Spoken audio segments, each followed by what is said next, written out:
लाखों पद पूरे देश में खाली पड़े हुए हैं, बाकी वो पद भरे नहीं जा रहे इनसे। तो बेरोजगारी दिनों दिन बढ़ती जा रही है, महंगाई बढ़ती जा रही है। आम आदमी एक दाल जो 40-45 रुपए किलो मिलती थी वो 160, 70, 80, 200 पे जा रही है। सरसों का तेल 200 जा रहा है। कहाँ है? फिर भी 400 पार तो फिर भी 400 पार का नारा दे रहे तो वो तो मतलब ही नहीं है। शिक्षा कहाँ जा रही है? स्वास्थ्य कहाँ जा रहा है? कोई रोजगार नहीं मिल रहे हैं, कोई विकास गाँवों में नहीं हो रहा। बजट इनका सारा रुका हुआ है, कोई पंचायतों में बजट नहीं दे पा रहे हैं। नरेगा के सारे काम बंद नरेगा है। के सारे काम रुके हुए पड़े हैं, कोई रोजगार मतलब उनको इस साल तो इन्होंने नरेगा में एक गड्ढा तक आज नहीं खुदवाया।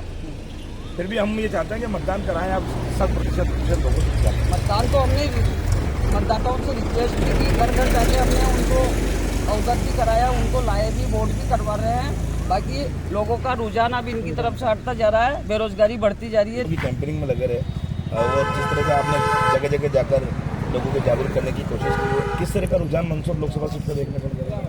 मैं अनिल मीणा, नगर पालिका उपाध्यक्ष भवानी मंडी राजस्थान से हूँ।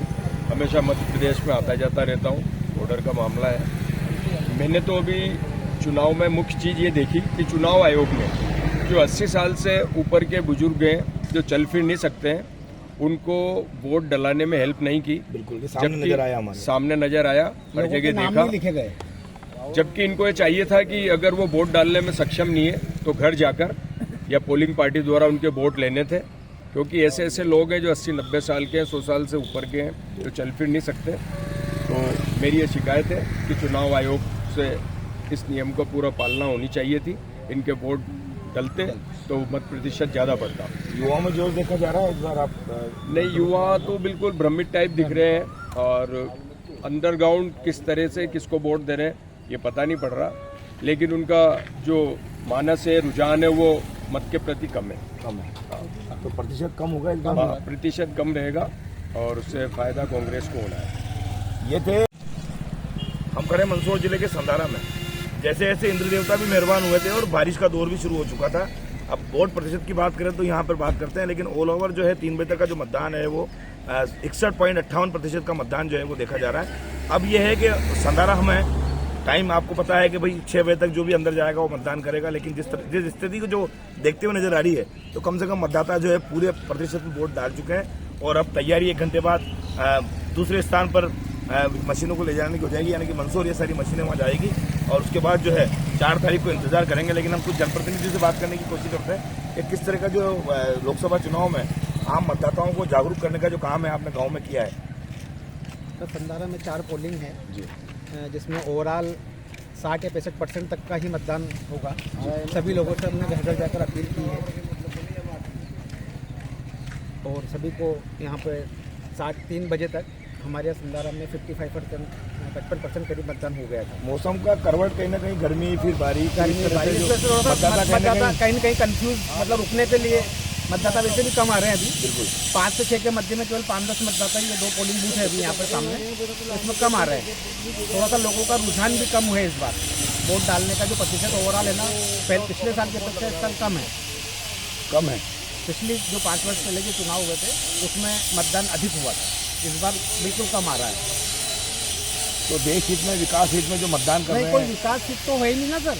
यहाँ केवल हिंदू मुस्लिम और राम मंदिर की बात चल रही है, विकास की कोई बात ही नहीं। विकास हुआ नहीं क्या गांव में? गांव में कोई विकास नहीं। हमारे सांसद जी 10 साल में एक बार भी यहाँ नहीं आए, ना उन्होंने कोई विकास किया है। उनने केवल उनके टैंकर के माध्यम से उनका विकास किया है। 6 लाख पार का नारा लगा रहे हैं? नहीं, वो गलत लगा रहे नारा वो, क्योंकि हमारे संधारा में उनके द्वारा कोई भी राशि नहीं दी गई है।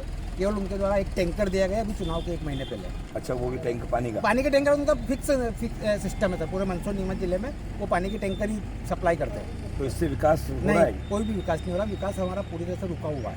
ग्राम संधारा की ये स्थिति है कि सांसद निधि से अभी तक कोई राशि यहाँ प्राप्त नहीं हुई है पिछले 10 सालों से। आपके पूर्व विधायक भी इधर के ही हैं? पूर्व विधायक जी के द्वारा भी बिल्कुल ऐसे ही सिस्टम रहा है। पूर्व विधायक जी ने भी इतना कोई वो काम नहीं किया है कि हम लोग वो करें, कुछ भी नहीं। मत करना सबका अधिकार है, वो तो आपने प्रेरित किया होगा। प्रेरित किया है ना सभी लोगों को, पर वो लोग जितने आ रहे हैं जो अपने वाले हैं वो तो कम से निकल के आ रहे हैं। बाकी लोगों ने थोड़ा सा अवॉइड करना है, थोड़ा सा मतदान कम कर, नजरिया थोड़ा सा चेंज कर लिया लोगों ने। 400 पार का नारा जो है 400 पार का नहीं, 400 तो उम्मीदवार खड़े नहीं है। अच्छा, मेरा निवेदन है बीजेपी वालों से कि मेरे को 400 उम्मीदवारों के नाम बता दें। अगर इनके 400 है, क्योंकि टोटल 300 पे तो खुद 260 पे तो खुद लड़ रहे हैं। बाकी उनका अलायंस है। अब 400 का वो तो दो मेरे को। गठबंधन आज देखो बिहार में केवल 30%, 35% मतदान हुआ है, महाराष्ट्र में 22% मतदान हुआ है, तो ये कहाँ विकास है? लोगों ने इनको एक तरह से तिरस्कार टाइप किया है कि यार ये जो तो क्या उम्मीद लगती है आपको? मेरे को तो उम्मीद कम लगती है साहब कि 400 पार बहुत मुश्किल है। क्या उम्मीद है जिस तरह से 400 पार तो नहीं होगी सर, बिल्कुल भी। विकास का तो कोई मतलब ही नहीं है। बेरोजगारी भी बेरोजगारी में चरम तो सीमा पे। चरम सीमा पे है।